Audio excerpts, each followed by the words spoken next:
Há histórias que cruzam a linha entre lendas e realidade. À noite elas se tornam muito mais do que apenas boatos. Elas se materializam. Você acredita que está seguro na escuridão? Mas será que está mesmo?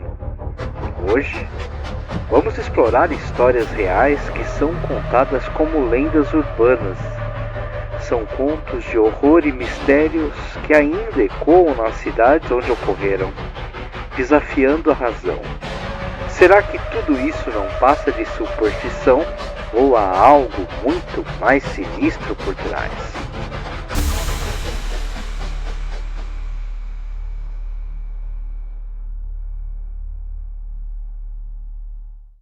Os Doutores da Noite.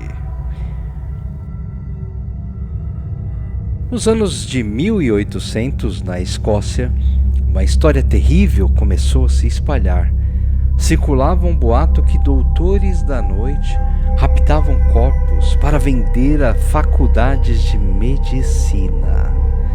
Eles não roubavam apenas cadáveres frescos dos cemitérios, mas, segundo rumores, raptavam pessoas ainda vivas.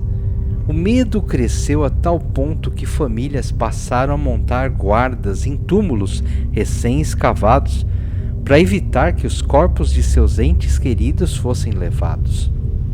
Embora muitos acreditassem que fosse apenas uma história de terror, há registros históricos de ladrões de túmulos, conhecidos como resurrectionists, que alimentavam o mercado negro de cadáveres. A lenda se mescla com eventos reais, tornando difícil saber até onde chega a verdade. A lenda de Cropsey. Em Staten Island, Nova York, uma antiga lenda sobre um assassino que raptava crianças ganhou vida na década de 1980.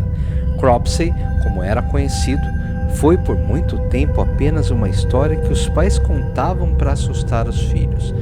Mas então, uma série de desaparecimentos começaram a ocorrer.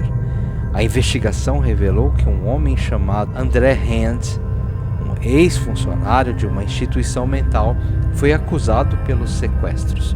O mito de Cropsey saiu das fogueiras de acampamento e se transformou em um pesadelo real. Ainda hoje, a linha entre a lenda e a realidade de Hand permanece confusa e a aura de medo em torno de Staten Island continua. Charlie sem rosto. Na pequena cidade de Pittsburgh, as pessoas falavam de um homem que andava à noite pelas estradas desertas.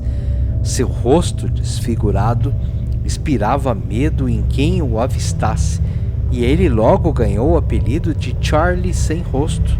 A história era contada como uma lenda, mas a verdade por trás dela é muito mais trágica.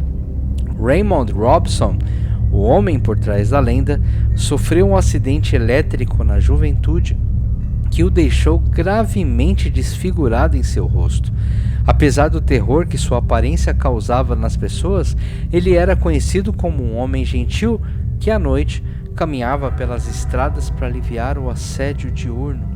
Sua história é um lembrete doloroso de como a vida pode ser transformada em lenda pelas perspectivas distorcidas do medo e da curiosidade de pessoas más. O assassino do sótão. Imagine ouvir barulhos no sótão de sua casa, coisas se movendo, sussurros e, de repente, objetos sumindo. Essa foi a experiência de uma família em Denver no início do século XX. Eles estavam convencidos de que a casa era assombrada, até que, após meses de medo e desconfiança, descobriram a terrível verdade. Alguém vivia no sótão. Theodore Edward Coneys, o responsável por esses eventos, era um vagabundo que se escondeu na casa, vivendo secretamente no sótão por meses sem que os donos soubessem. Sua presença invisível, mas palpável, gerou um ambiente de pavor que parecia o enredo de um filme de terror, mas era dolorosamente real. O Homem Gancho. Essa lenda clássica sobre um homem com um gancho no lugar de uma mão que ataca jovens casais em encontros românticos tem suas raízes em um caso verídico. Nos anos 50, a América do pós-guerra estava em choque com uma série de assassinatos brutais cometidos em parques e áreas isoladas. As histórias de um maníaco à espreita se espalhavam e a lenda do Homem Gancho emergiu como uma advertência para manter os jovens longe de problemas. Apesar da lenda ter se tornado um conto popular de moralidade, sua base real em assassinatos reais nos lembra o quão perigosas eram as estradas desertas naquela época. A história de Cropsey, que parecia apenas um mito local, revelou-se uma realidade sombria de sequestro e assassinato. O assassino do sótão, que antes parecia ser um fenômeno paranormal, era na verdade um intruso mortal. Mesmo o trágico Charlie Sem Rosto mostra como a vida real pode ser distorcida pelo medo coletivo. E se todas essas lendas que ouvimos não fossem apenas histórias? E se atrás de cada mito houvesse um pedaço de verdade, esperando para ser descoberto? Talvez, no fim, o verdadeiro terror não esteja nos monstros das lendas, mas nos humanos capazes de atos tão terríveis que criam seus próprios mitos. Até a próxima, moradores da cidade fantasma!